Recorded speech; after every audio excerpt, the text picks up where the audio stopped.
Hello, Galaxy. This is your Supreme Leader, Kylo Ren, and you are listening to Girls with Sabers. Please remember to like, comment, share, and subscribe. And if you don't, I will show you the dark side.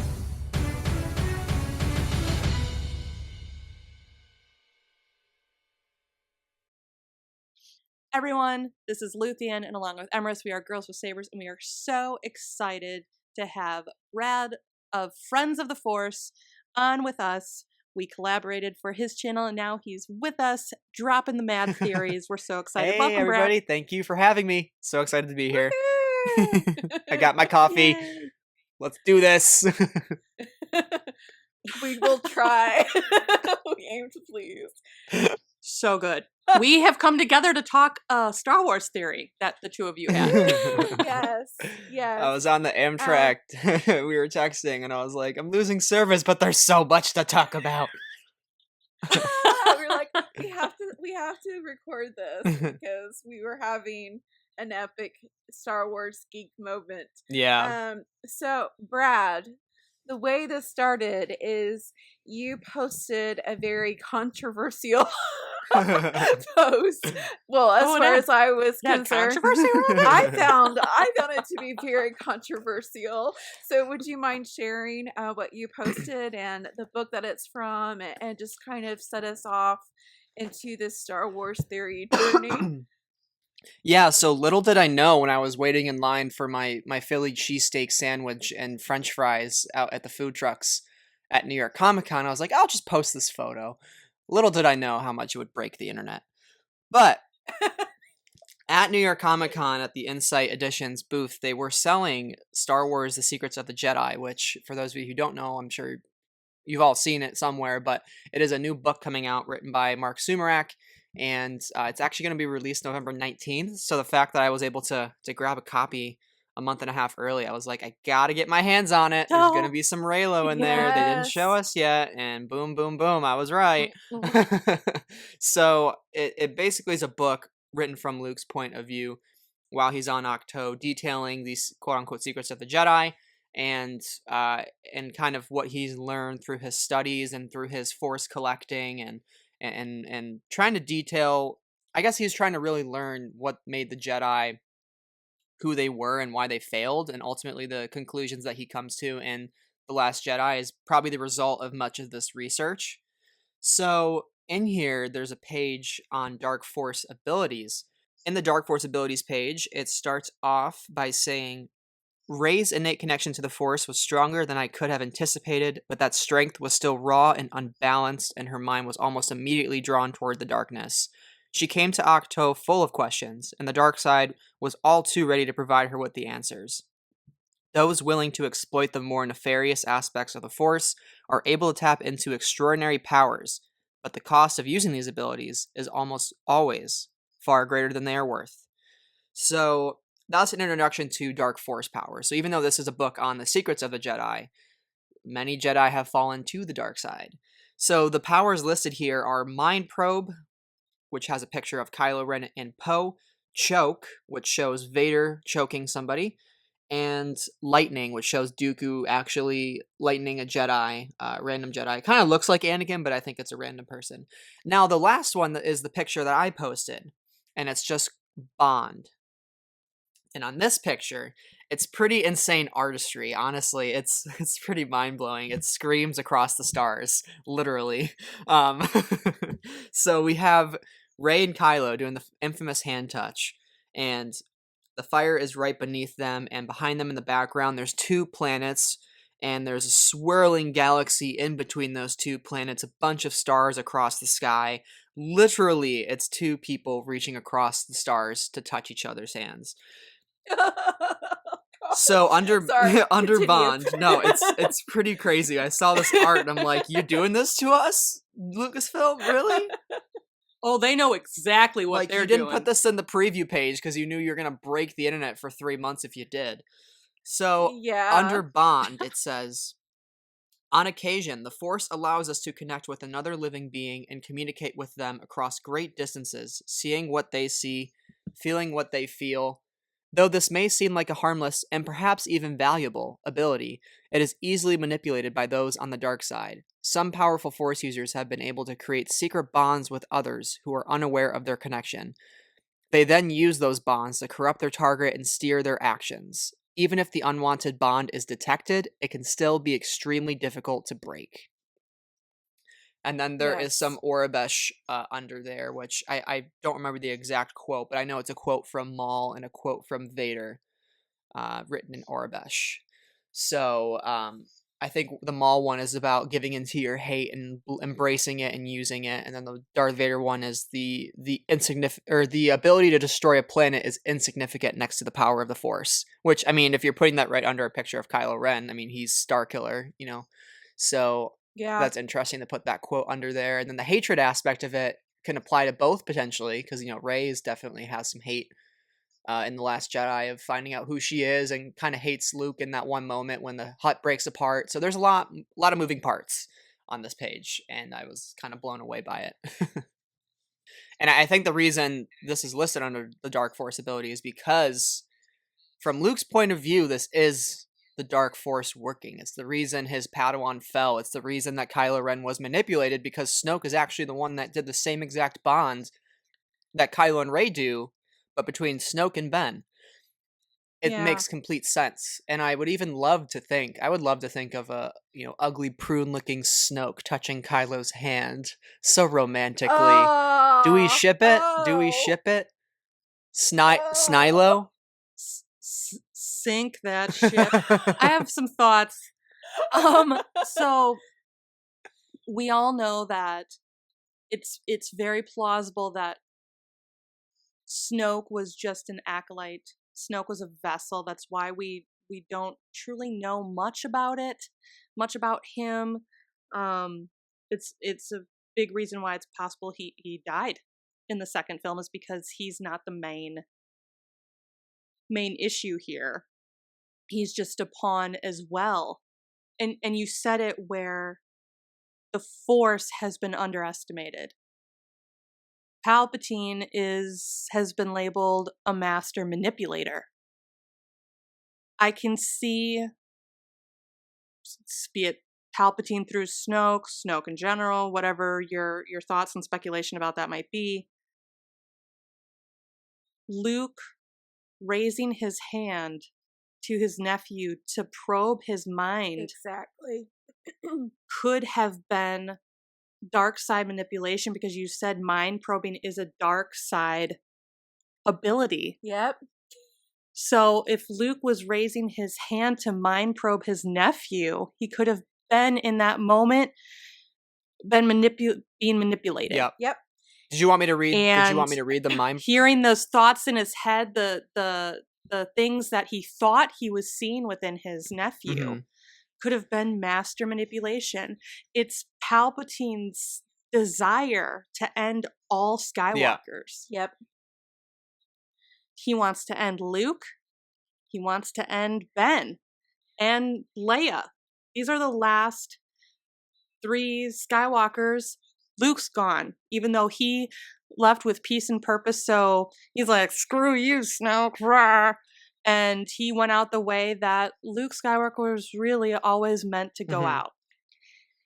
And now Ben and his mother are the last Skywalkers, regardless of if we see Leia stay alive or not in this film. Her journey needs to be rectified. And who can do that now? Her son. Yeah, wait, I think Luke could possibly have been manipulated in that moment. We're gonna check on. We're gonna go with you there. Just a second, twin. But and top of that, like, if you think of Palpatine, if Palpatine is the one possessing Snoke, what is the legend of Luke Skywalker? Well, he had compassion on the most hated man in the galaxy. Wouldn't that be wonderful to drag Luke Skywalker's legend and the man himself in the mud, the fact that he actually raised his saber to kill his nephew? And that would be the mockery. Like, I was able to not just bring your family down, I was able to bring the legend of you down. So, sorry, Brad. Oh, you're You were good. about to say something. Go for it. I was gonna say, I think it was Luthien. You said Kylo and Leia are the only Skywalkers. I thought Rey was a Skywalker. Isn't that the big theory going around for eons? It's a theory because if you listen to those whack ass leaks, and that's putting it mildly. Speaking on Palpatine's larger machinations, I mean, when you think about it, Palpatine knows the Skywalkers probably better than anybody else, honestly, besides the Skywalkers themselves. And even then, the Skywalkers don't know themselves that well. It's kind of funny. Like, I think really Palpatine does know them even better than themselves. So if you do think about this whole saga is about Palpatine seducing the Skywalkers, Palpatine abusing the Skywalkers, and then ultimately Palpatine attempting to destroy the Skywalkers and even trying to make the Skywalkers destroy themselves, set up the proper things where they can do all the work on their own. And I think that's why Palpatine's coming back, because he has realized it's kind of like when Thanos in Avengers, when he takes the gauntlet in that post-credit scene, he's like, fine, I'll do it myself.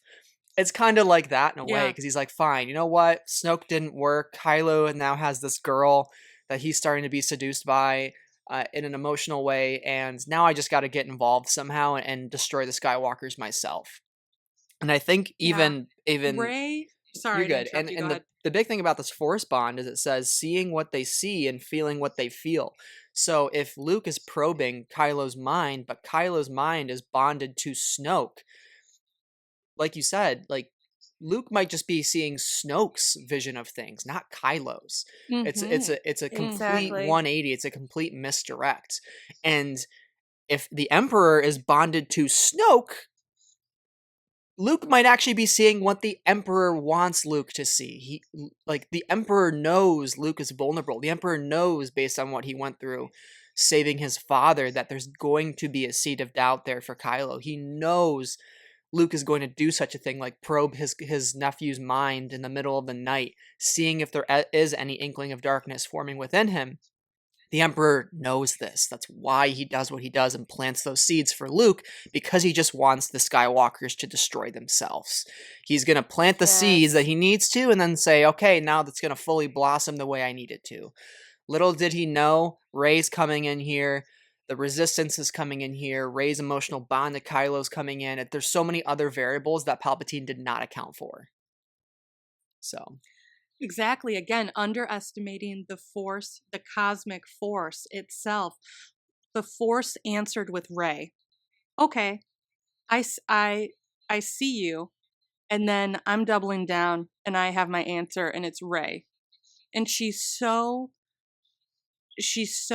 pure in the fact that she doesn't want power. She doesn't want to be the most powerful Jedi in the history of Jedi. She just wants to know her place and to find belonging in a family.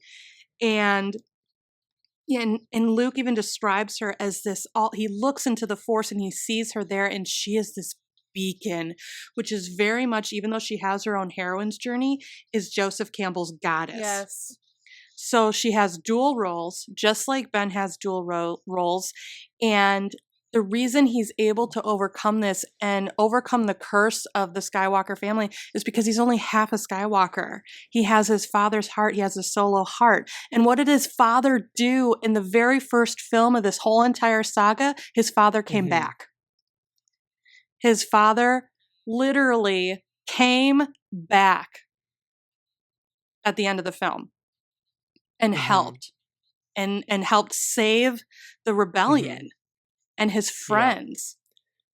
And that's why Emrys and I feel that Rey hearing that in the Force, I'll come back for you, sweetheart, not only was her self-soothing, but it was Ben saying this. And it's the sweetheart moniker that his father started. I'll come back for you, sweetheart. He means that. Maz says, those people who you're waiting for on Jakku are never coming back, but there is someone who still She never explicitly says is Luke. Nope. Nope. Ray there's a asks force And then you Luke, and then hear Ray, and then the Moss Force say, continues "It's on. Ben." Yep. Yeah. Yep. So going back to the fact that Palpatine wants to take all Skywalkers down, and the fact that a Force spawn can manipulate a human to do things that they normally wouldn't. Brad and I came up with this theory of I asked Brad if it was possible if Snoke created a Force spawn with Luke and Luke was not aware of it. Mhm. And that's why this anger and suspicion has been growing in him regarding his nephew from the very beginning. Because if you hear Luke explain it, you can hear that Luke sees the dark side of Ben since the moment of his training, and it comes up. And so there's this growing suspicion and Ben and regards to his nephew. So I just wonder if Snoke actually was able to bound himself to Luke and manipulate him this entire time as well. Mm-hmm. Yeah, and the big thing too is it says I the bond agree. is they might be I agree unaware with of that. it. So Yes, Mhm. yes. And Lucy and I were discussing this a little bit offline. We were wondering, how could Palpatine or Snoke, I think those words are kind of interchangeable now, how Yeah. could have Snoke had that entrance into Luke? Because Luke should be a little bit more aware than Ben at this point. Well, both he and Snoke were searching for artifacts. And what if an artifact that Luke touched opened him up to the dark side when he was not aware that it did? If these artifacts have that ability to I think Horcruxes and things of that nature, what if that was one of the reasons or ways that Palpatine or Snoke was able to force spawn with Luke Skywalker? Do you remember this discussion, Luthien? Please tell me you do. Oh yeah. Yeah. I think it also, if you look at it from the perspective of Snoke and Luke being bonded, it certainly gives more weight to Luke's exile. Snoke rising up. We see him in physical form now. It's not just a hologram. He's certainly underestimating, like Ray said, you underestimated Ben Solo and me, and Luke Skywalker. But once Ben kills Snoke, that bond is broken. And what is some of the next scenes we see? We see Crate. We see Luke force protecting himself. Now he really does have the power to open himself up in the Force. He's not tethered to Snoke anymore. He can project himself across the time and space and touch his sister, kiss her on the forehead, put dice in her hand that seriously are just being projected, but she's holding them like they're tangible. And so is his nephew at the end. I mean, it certainly gives more weight to how Luke is able to fully be in the Force now without any fear of manipulation anymore. Even if he did or didn't know that was happening is irrelevant. And now he goes into the Force with peace and purpose. And it's because his nephew destroyed that bond between him and Snoke.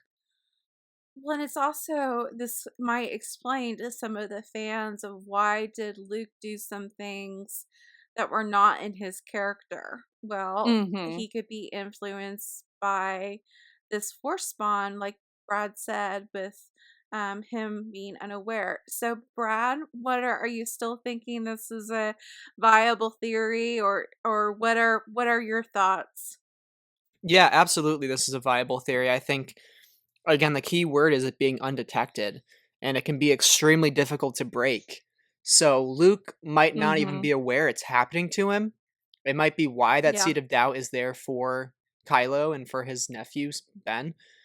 and why everything happens. It's why he shuts off the Force. Maybe he starts to detect that something is there. Maybe he starts to feel like he's not himself anymore, and that's why he goes into exile. Mhm. Good. I mean, yeah. what happens to people in general? Just think about human nature for a second. If you start to feel like not yourself anymore, I mean, one of the biggest symptoms of depression is like you don't enjoy the things that you really used to, you know?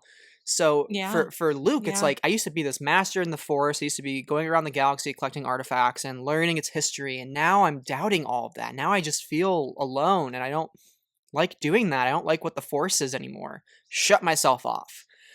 Luke is depressed. That's this movie. It's why he's the most relatable Yeah. character, or the most relatable Luke we've Yeah. ever had. I mean, who in their life hasn't felt like, you know, I'm not myself anymore. I need to change my ways. And all it takes is for Rey to show up on Octo to show Luke you're still that same person. Like, just because something, you might have gone through something, you're still the same Luke at your heart, and that's why he does what he does at the end of The Last Jedi and going to Crate. He realizes he's still that legend. It doesn't matter that he failed his Padawan. Things happen, but he's still Luke Skywalker, and that's enough. Just being existent. But I do think too, in regards to this being called a Dark Force ability, and from Luke's point of view, yeah, it definitely is a Dark Force ability. I mean, it's been used for horrible things only from his point of view. So for him to walk in and see Kylo and Rey touching hands, he's like, great, now Kylo's doing this to Rey as Snoke did to him.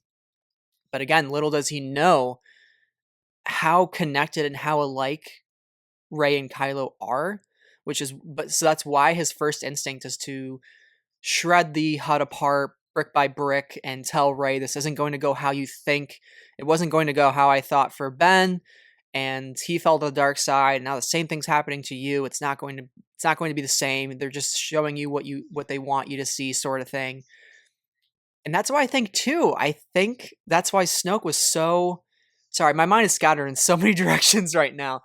I know. But the reason Mine was too. Snoke is saying, you know, he's going to turn the lightsaber and kill his true enemy. Snoke is not actually seeing what he thinks he's seeing something, but he is completely negligent to Kylo and Rey's connection, which is why Kylo is able to subtly turn that lightsaber and go under Snoke's radar. And that's why I also think what Rey and Kylo see is going to happen. I don't think that's Snoke showing Kylo, you know, you'll be the one to turn, Rey. I think Kylo might be seeing that in some fashion, and I think Rey's also seeing Kylo's going to turn good as well. I think that is going to happen. What they saw in each other's futures is real. It's not a manipulation, because that bond is real.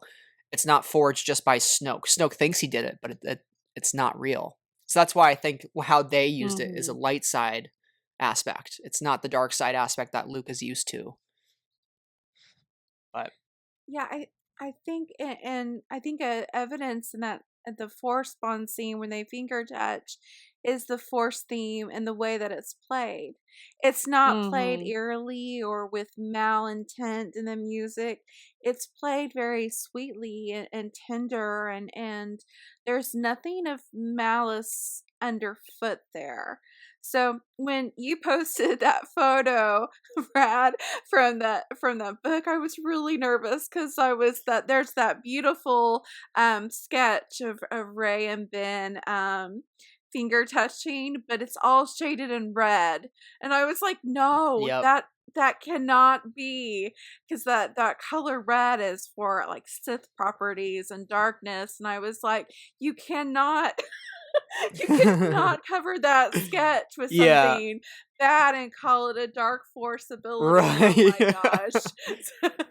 And then you were calming me and you're like, well, this is from Luke's perspective. And I was like, oh, okay. Now I feel better. Yeah. Because I was going to go off on Lucasfilm. Brad, you also talked and mentioned about this bond in another post you had, which I retweeted and repost because it was just so bloody brilliant, that because of Ben and Rey's bond, it's very much like Ghost with Patrick Swayze and the scene with Whoopi Goldberg where she's like, okay, use me, and he's like, and everyone, both Patrick and Demi are like, what? She's like, no, you can use me. And so he enters her body and allows Demi to communicate with him. The act allows Demi to communicate, Demi's character to communicate. And along the same lines, you said the same thing was going to happen with Ben and Rey and Leia. Don't do this to me. Can you explain?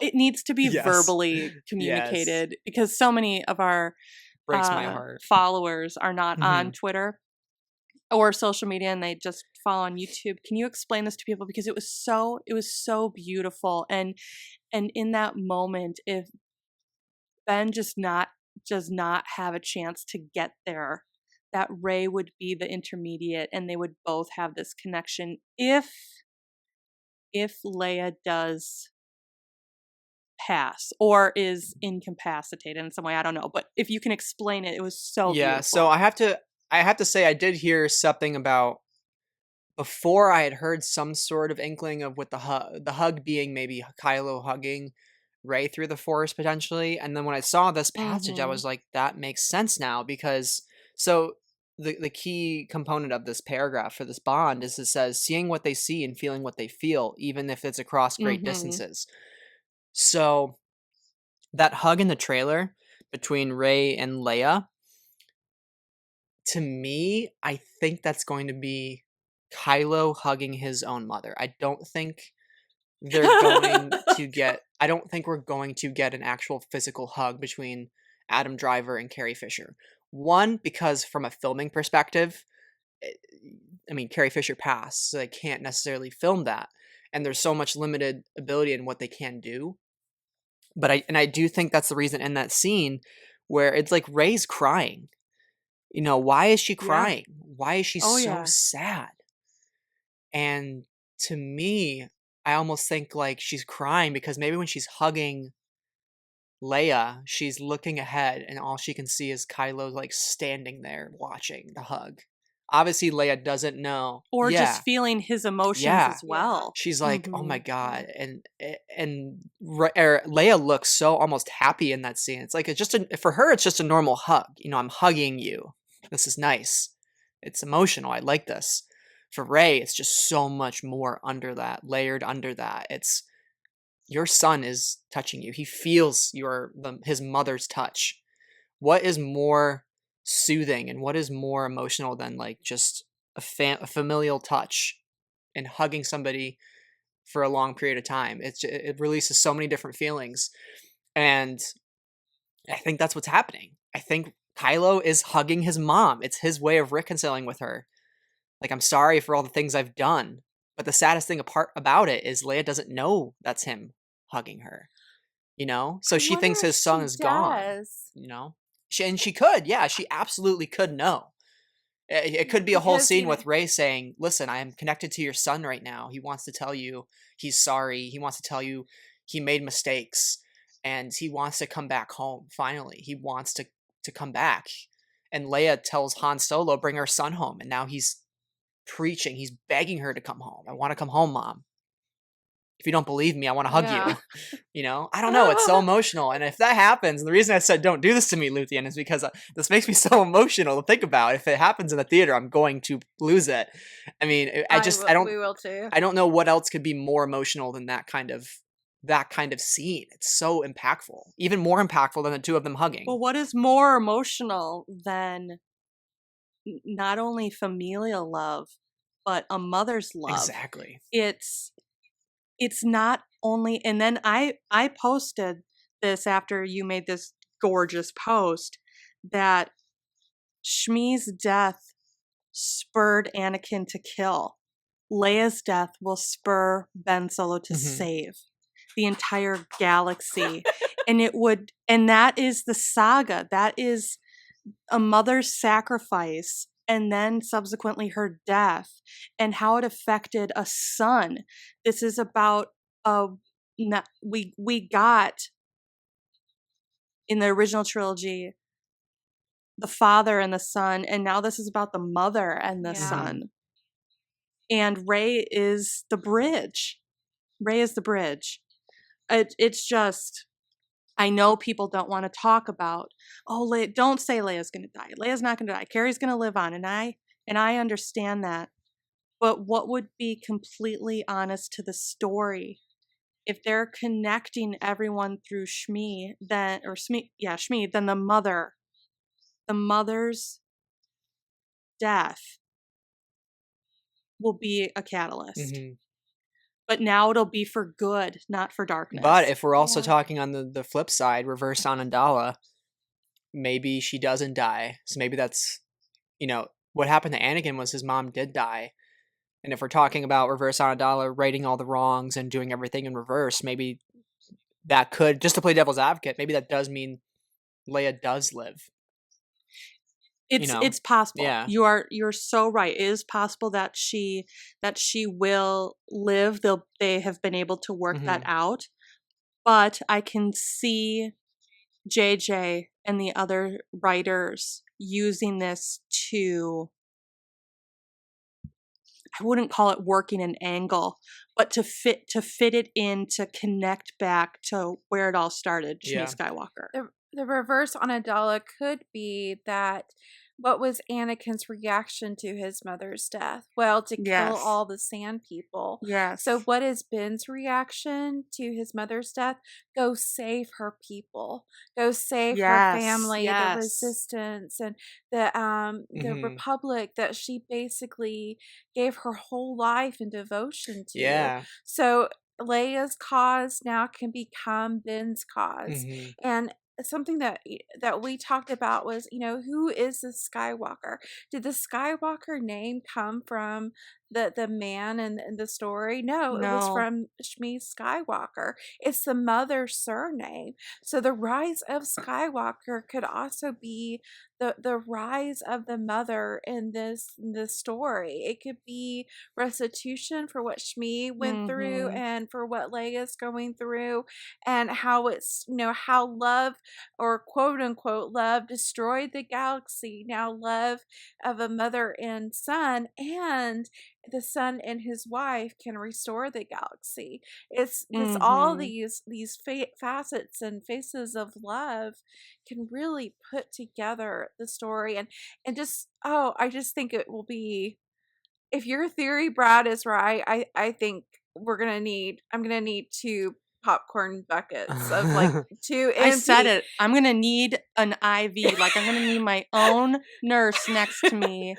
Like, my mom's gonna have to come. Mom, just start an IV. What do you mean? Just get what we need. Start an IV, and run it while I'm watching this film, because I'm gonna need all the liquids. Yeah. I'm gonna need all. I'm gonna need to stay hydrated.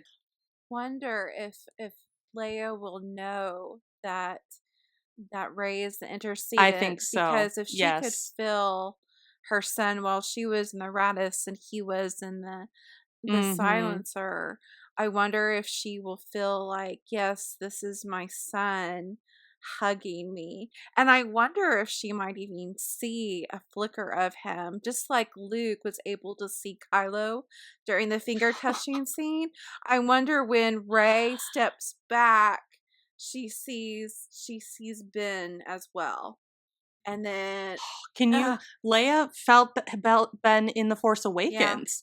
That's why she collapsed and sat down when he killed Han. It's not only did she feel Han die, but she felt the heartbreak in her son. She felt how, like, the pain that swept through him in that moment. And that was stated either in the visual dictionary or in the novel itself. I don't remember, but it was stated that she sat down because she felt the agony in her son, his soul being ripped apart. And going back to The Empire Strikes Back, so she sees Luke hanging from the Cloud City. Yes.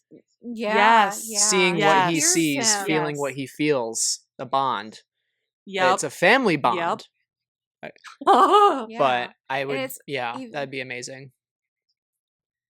Even Ben felt his father on the Starkiller base. He was avoiding him because he didn't want to kill his father. It was his father that basically called him over to Han. So it's gonna. But what I would love is if Rey was hugging Leia for Ben, and then when when Rey lets go, Leia sees Ben standing there and realizes he was, oh my gosh, Brad, what did Oh. you do to us? This is so unfair. It's my fault. You know, I told Brad to tell it. You know what's interesting too is with The Force Awakens, I'm pretty sure in that scene when he kills Han Solo, doesn't it cut back and forth between Leia and Ben? Like, back and forth a couple times? So I'm wondering if in that moment they're both bonded to each other and feeling what they feel, and that's why Kylo is not only feeling the gravity of killing his own father, but now he's connected to Leia in some way because the Force is connecting them based on what just happened, and they're experiencing each other's emotions. So for Leia, she's like, wow, Oh God, yeah. you just did this, and maybe they're almost communicating with each other through their minds, and Kylo's like saying maybe I'm sorry, but I had to do what I had to do, or I don't know. There's just so much to it, and I think at the end of the day, like the relation, It means something Yeah, different for the everyone. relationships between these characters is Mhm. what is the most important thing about Star Wars. Forget the pew Yes. pews and Yes. the spaceships. I watch Star Wars for this kind of stuff. This to me is the most important aspect of it. And I think that's why something like what Freddie Prinze Jr. was saying in his Twitter or his Instagram rant, he was saying, you can't level up. Like, that is not what the Force is about. And he's so right, because the Force is about connections. It's about the people. It's about finding out who you are in the context of other people. And that's what this trilogy is about. So what better way for Kylo to find out who he is than to just hug his own mother? I mean, Oh gosh. what other ways can you feel at home beyond that? There's nothing that's better than hugging your own mom. It you know, it's family. It's the mother cub protecting the baby cub. It's the mother nurturing the baby. It's right there, you know? Ah. God bless Freddie Prinze Jr. Regardless of what anyone's opinion is on that expletive-filled rant, that expletive-filled rant was exactly what everyone wanted to say, and some people have been saying, but of course him being Kanan Jarrus just ricocheted throughout the Yep. entire interwebs. But it's so I watched that. Not only did I watch that 3 times in a row, after the first time I watched it, I just applauded. I was like, thank you. Thank you. And I might get some heat for that. I don't care, because he is right. He's right. You do not level up in the Force. This is not about, and it's fine if you love all the mechanics of Star Wars and the ships and the pew pews and this, that, and the other. But bare bones, this is about love and the love between family. And he's just like, I don't know what you guys are watching, but this is how it is. Yeah. And so many other people have said that. There's no Sean from Blue Bantha, so much so that he's just like, guys, I mean, this isn't even subtext. This is text. Yes. This is in Right. front of us right now. And if you're thinking that it's something different, then I'm sorry, but you're mistaken. And that's why it's it is a hard pill to swallow when you see your heroes fall, when you see your heroes struggle, the heroes that you grew up with, and you can't help but it all began by being personal. And as it should have. It's magical. It's like the Lord of the Rings magic we were talking about. The original trilogy was so pure in that regard.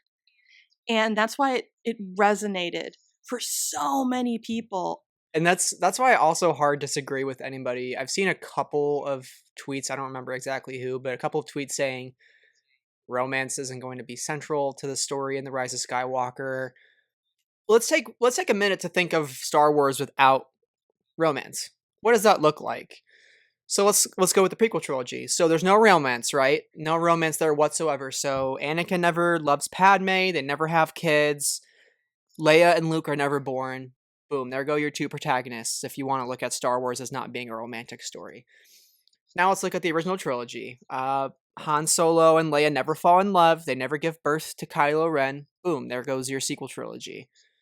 So to think that there's not going to be a romantic element to the sequel trilogy story, regardless of how it's portrayed on screen, whether it's overt or subtle, to say there's not a romantic element, I think, again, it's okay if you don't ship Reylo. It's totally fine. It's just a matter of how Yeah. you have the discussion with other people.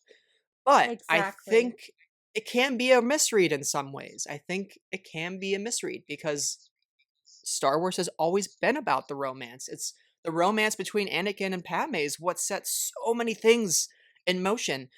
Anakin's love for Padme is what caused him to become Darth Vader. He wanted to protect her. He wanted to protect Padme. And then going back to now Kylo, if you're saying Leia does die, Ben's going to want to protect the feminine figure in his life once again, like Anakin protected his lover. Ben's now going to protect not necessarily Leia, but the cause she believed in, like you were saying. He's going to want to protect that aspect of Leia. Because Leia is as just much herself as she is the resistance and the rebellion and all these different causes bundled up into one person, which is why she's so impactful in the galaxy. Why everybody looks to her. So it's just, I don't know. I think it is a misread if you're not recognizing that this trilogy is going to end with some romance in a way. I think also people concentrate on the fact that it says Star Wars, that they think it should be concentrated and centered on a war, but that's not what George Lucas said. George Lucas was asked, what is Star Wars all about? And he said, love. It is just in the setting of war, because war is a great crucible to see what is really inside a person, what really is at the heart of a person, and they're tested and they're tried in war. So I wish people would see what you're seeing, Brad, that it is about relationships, and that is at its core. And it's never really been considered science fiction. I don't really think it has. I mean, George Lucas has always referred to it as space opera. I mean, yes. Space or opera. Fairy tale. A fairy tale, exactly. He said it was a fairy tale. So, yeah. And think of all the famous Disney stories. I mean, there's so many romantic elements of every single Disney story ever made. You know, it's it's there, you know. I don't know. I got so much to say on this, but I mean, the romance is there. It's going to be seen. And whether or not you think it'll be overt or subtle, it will be there. And it's going to be a huge driving factor for this movie. Yeah. Yeah. And oh my god, I can't wait. And romance can be sophisticated. Yeah. It doesn't mean that it has to be cheesy romance or romance that you're just like, oh, that's too saccharine. Romance, when it is real, can be extremely powerful for people of all ages and all genders. And I'm hoping that's what the Rise of Skywalker will show, is love that is unconditional and selfless between two people.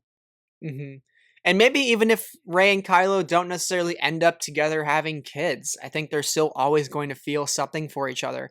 I think of like almost a La La Land-esque ending.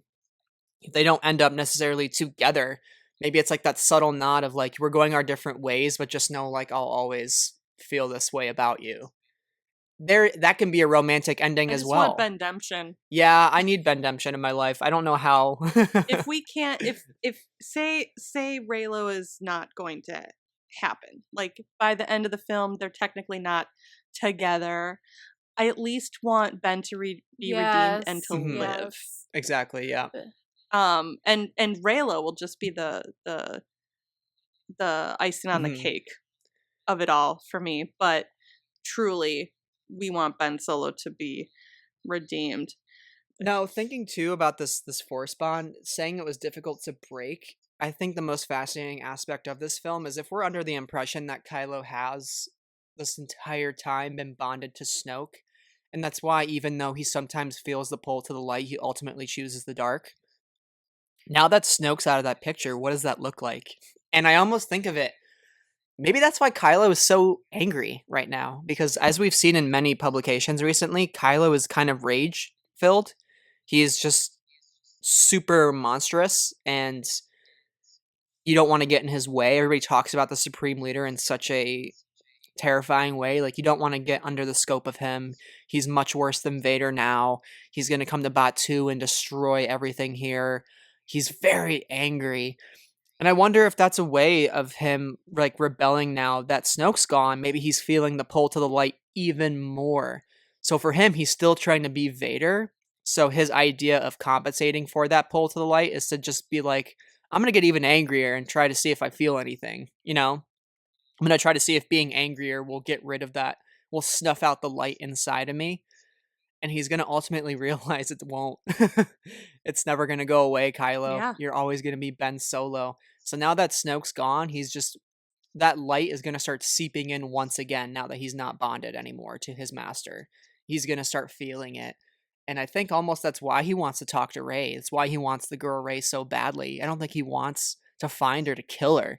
He wants to find her to help make sense of himself, because who knows him better now at this point than either Leia or Yes. Rey. Rey, I need to talk to you. Yes. I need to apologize to you. And two, how did you deal with this? How are you dealing with this sense of identity, this pull to the light? Because I don't know what to make of it myself. And I think that's why he's after her so much right now. And I think we're going to get that scene. I think I've heard a lot of people talk about Kylo's very defensive in his fighting stance in that trailer. Maybe he's really trying to truly reconcile with her, and she doesn't believe it.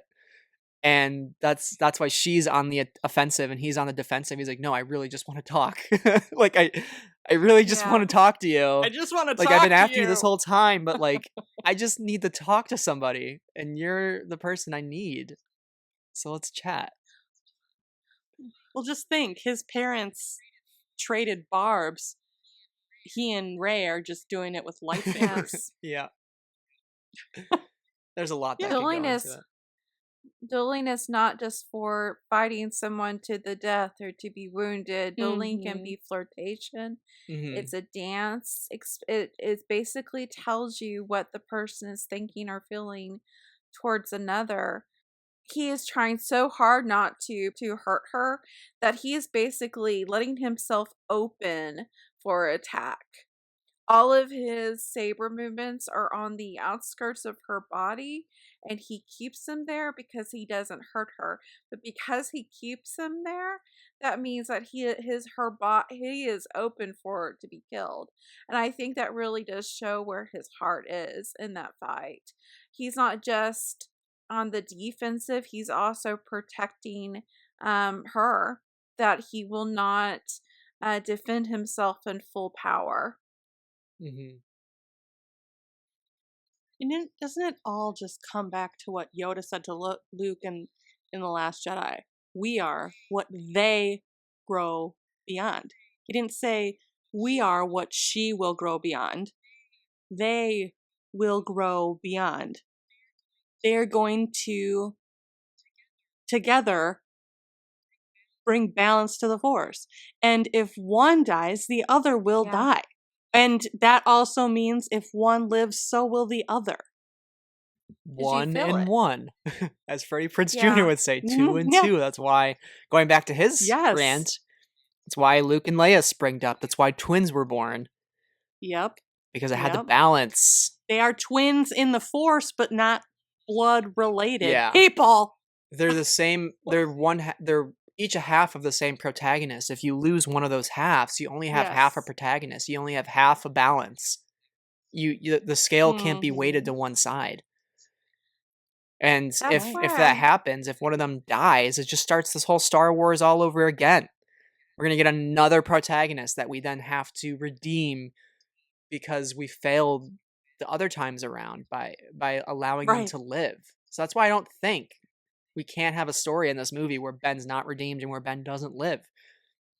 I'm sure I'll feel Right. great however the story ends, because I really trust JJ, and however he does ultimately end the movie, it'll be a huge discussion for us for many, many years to come on how the saga wraps up. I mean, I can't imagine the kinds of conversations we're going to be having in a couple months, but to me, that just seems to be the most like poetic ending. Redemption. Yeah. It's gonna happen. Save Ben Solo, save. It'll be interesting. Maz, an oracle, whatever have you. If we legit get the words spoken to Ben, you must ask for what you really want. And that comes straight out of that Rumi poem that was on their mood board, JJ and the other writer. They had this huge mood board, and a picture of that came out through the Twitterverse because of Ava DuVernay posted a picture of it. And that Rumi poem's there, and the full poem in that says you must ask for what you really want. Someone's going to ask Ben, what do you really want? And he will finally know what he really wants. I think Ray will ask him. Yeah. I mean, think about relationships in general. If you ever get in a fight with your significant other, or, you know, I feel like that's a common thing to ask the other person, like, what do you really want in all this? What are we doing? Yeah. You know, especially if you're having trouble. Mm-hmm. And that could be Ray saying, what do you want? We had this connection. You're feeling the pull to the light. What do you really want? Why are you trying to be somebody else? And he says, I just want you. Yeah. I just want you. Have you read that Rumi poem? I haven't heard about that until just now. That's really interesting. So that was on like the planning board? Was that kind of like an accidental slip up?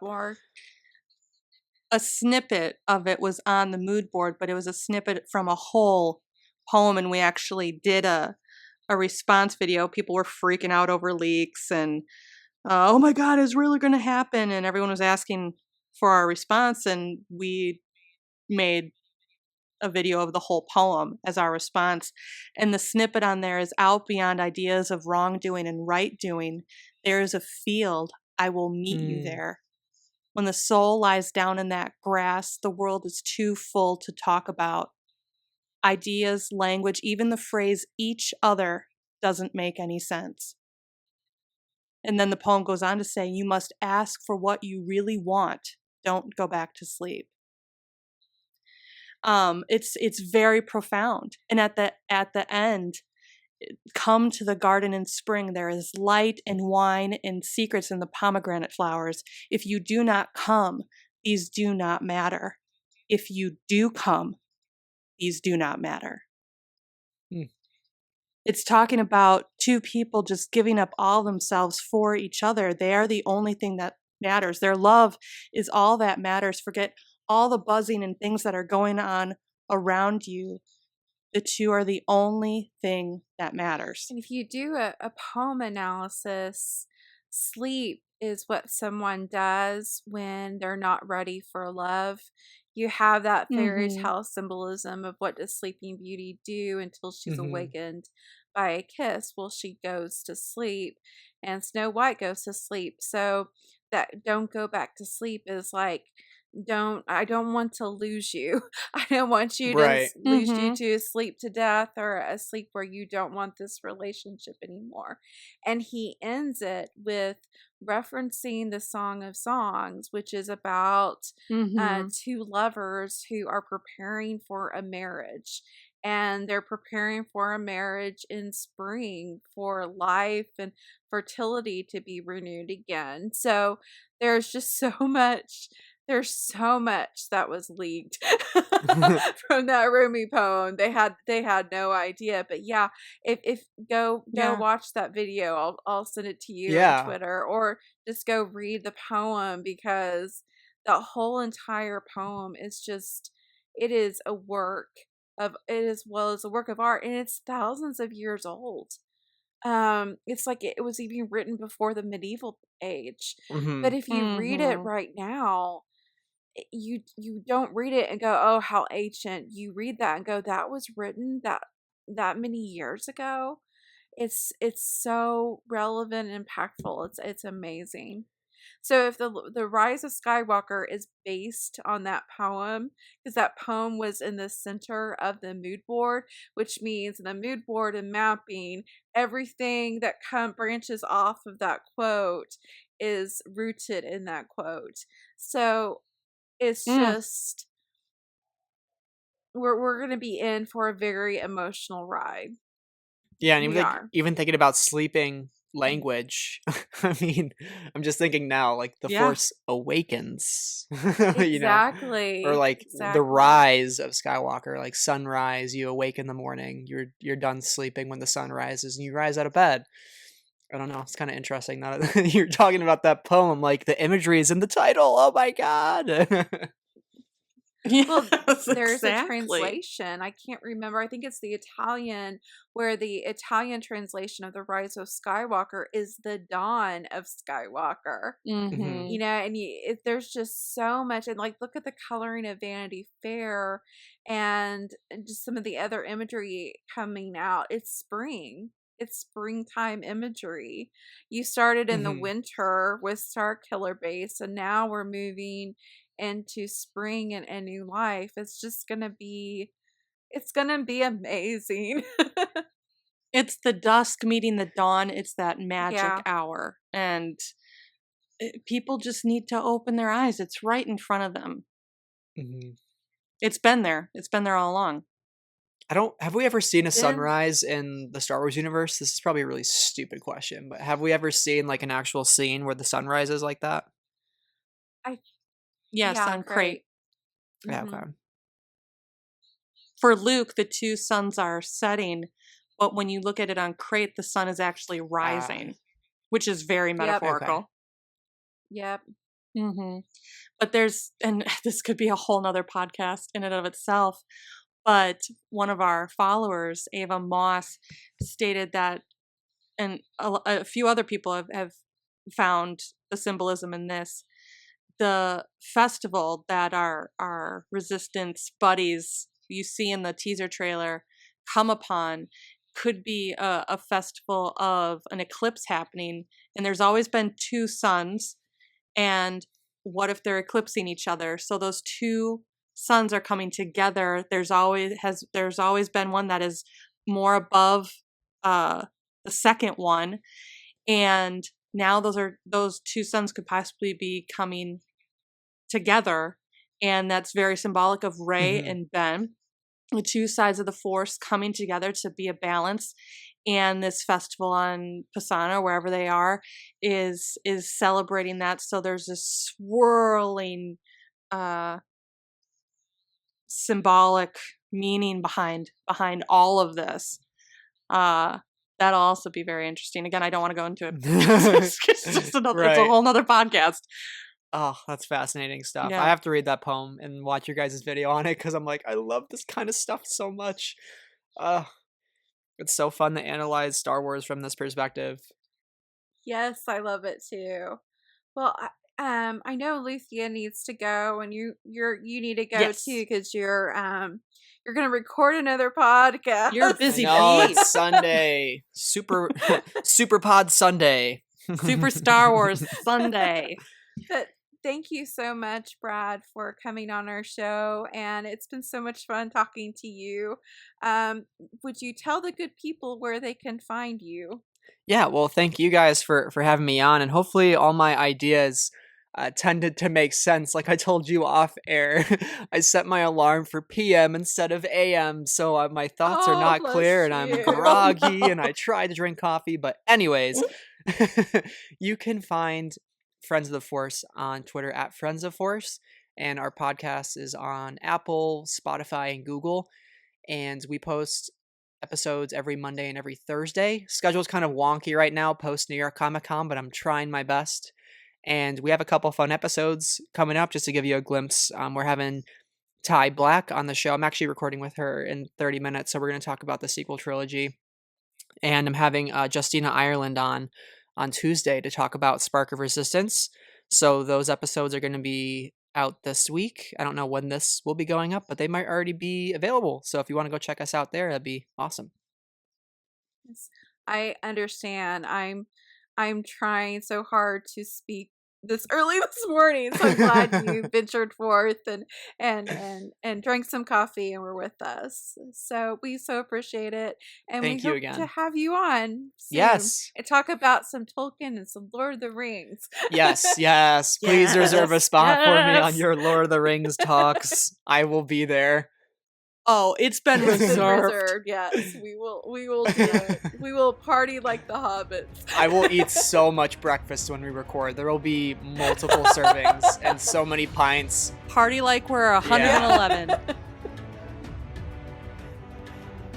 Hello, this is Emrys, and with Luthien, thank you so much for watching this video. We hope you enjoyed it. If you haven't already, please subscribe to our channel and click on that little bell icon that will give you notifications every time we post a new one. And of course, like, comment, and do all those things. Peace, love, and Reylo, guys. All magic comes with a prize.